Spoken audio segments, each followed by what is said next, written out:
هەنگاوەکانی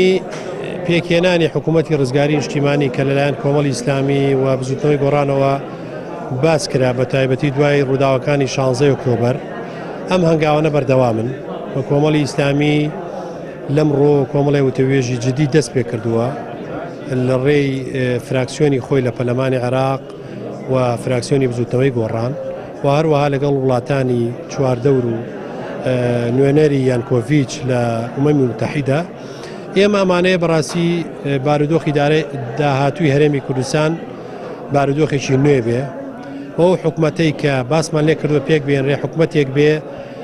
حکوومەتێک بێ ئەم میلەتە لەم قەیرانە دەرکا کۆمەڵی هەنگاو بنێت بۆ ئەوەی بارودۆخی هەرێمی کوردستان بەرەو باشتر بەرێ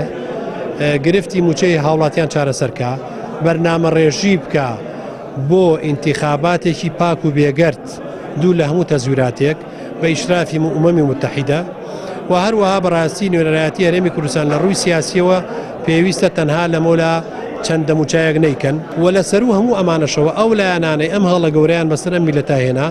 پێویستە سزا بدرێن و پێویستە بەرکەنار بکرێن لەو حکوومەتە